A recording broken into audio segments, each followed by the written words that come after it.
शंकर सिंह।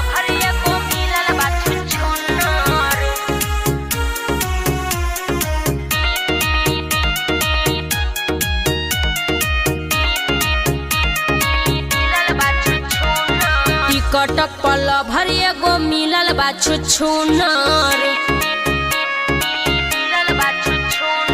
एक नंबर अपने ते बाड़ी छुछुनर। ए छुछुनर ढेर बोलबे। तोहर आदत खराब रोजो पियला शराब। तोहर आदत खराब रोजो पियला शराब। कैसे के करी बोला तोहरा पे गुजर। खेलो कटकावनो रे हुनर। तहरा में तो खूब हुनर लौकता। टिकट पल भर एगो मिलल बा छुछुनर।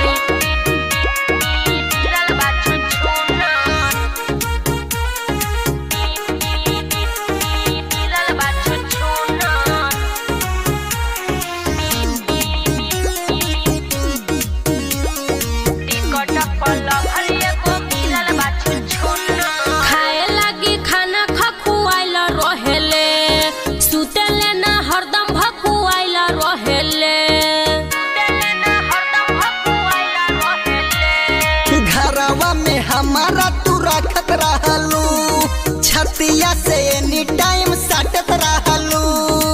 ये कराइला बा कोनो नहीं खेबा हुनो। टिकट पल भर एगो मिलल बा छुछुनर।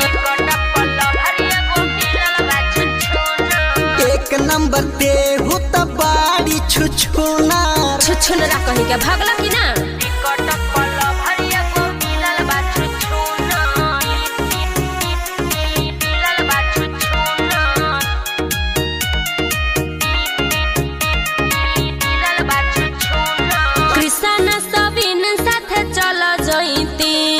मन करे वो करे पर रह जईती। तब मंदिर में घंटा डोलावत रही है।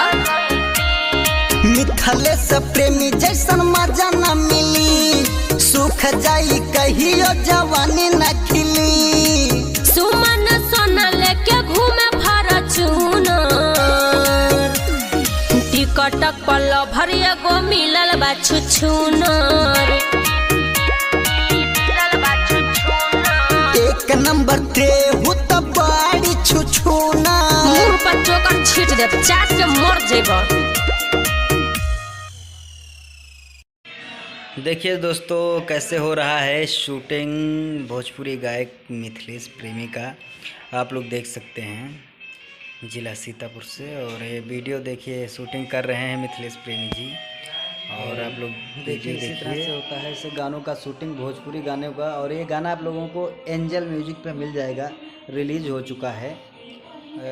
गाने का नाम है रचले भगवान कौन माटी सान के। बहुत ही सुंदर गाना लव सॉन्ग है।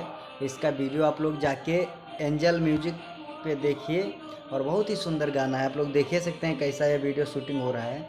और आप लोग जाइए और उस पर एंजल म्यूजिक चैनल पे मिथिलेश प्रेमी सर्च कीजिए और इस वीडियो को आप लोग देख सकते हैं।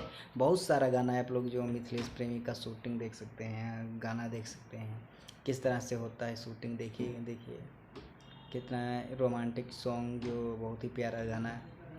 बहुत ही अच्छा शूटिंग किए हैं। और इसमें भी देख सकते हैं किस तरह से रोमांस कर रहे हैं मिथिलेश प्रेमी। और आप लोग भी देख सकते हैं वीडियो को, फुल वीडियो एंजल म्यूजिक पे देखिए इसका।